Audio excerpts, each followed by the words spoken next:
Welcome to my new segment. What the did I just get diagnosed with? I'm Dr. Brian Britt. I'm here to help you understand the condition that you just been diagnosed with so that you may not have as much fear about it and understand what you need to do.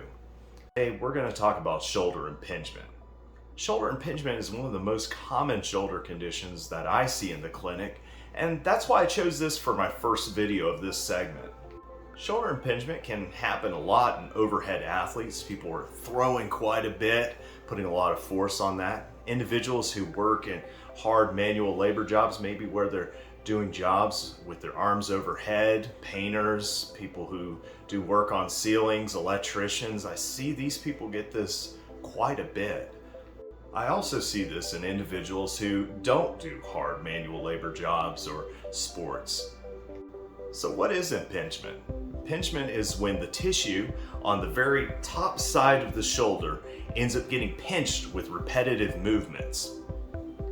This pinching over time leads to inflammation, which can cause pain and swelling and loss of function. It's not that uncommon for me to see patients who maybe just have the symptoms just come on suddenly and without explanation. Generally, what you'll end up seeing with impingement is a loss of range of motion, so you can't lift quite as high, maybe some weakness in your arm, maybe also difficulty sleeping, especially on that side. And that's a very common symptom that I see almost all the time. Now, a lot of people ask me, is there something maybe that they did to cause this to happen? And I think we need to understand what causes impingement in the first place, and why is it pinching within the joint? That just doesn't happen on its own. Is there something maybe they did? And there are two prevailing theories. One is over time, within the actual joint, certain structures are getting a little bit loose, whereas others are getting too tight, and that's causing it not to quite move within the joint as well, causing pinching within that joint, causing that impingement symptoms. The other thing that could be happening is how your shoulder blade moves. We call that scapular dyskinesia. So again, if your shoulder blade isn't moving up, that's causing it to pinch every time you lift up. In my clinical experience, I've seen equal parts of both, and I think it's important to treat both in order to be fully treating the patient.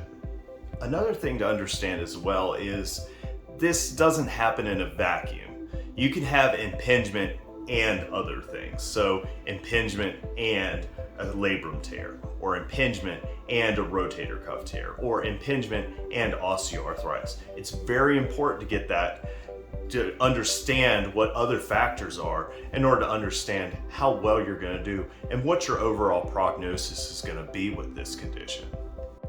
Here's the good news. Are you ready for it? Most cases of primary impingement, where it's just impingement due to overuse, are very, very treatable. So make sure you're doing what you can to manage those symptoms at first, using ice, maybe non-steroidal anti-inflammatories if you can take those, and make sure you listen to your advice from your physical therapist or orthopedist. We are here to help you out and help you get to your goals. Very rarely do these go to surgery. Now, there is a surgical technique called a subacromial decompression, and that's where they're taking out bone and maybe a thickening of some of that soft tissue to help open up that space so you're not getting that pinching quite as much. I don't see those very often, but they do happen, and occasionally people have bony deformities and other conditions that may mean that a subacromial decompression is the most appropriate treatment. My advice is that needs to be the last thing that you do. Try more conservative first, from rest, ice, to physical therapy, to maybe injections before considering that surgical option. That's generally for the last case scenario. But people who do have surgery tend to respond very well and tend to regain mostly full function. I hope this has helped put your mind at rest with shoulder impingement. This is a very common condition that's very treatable.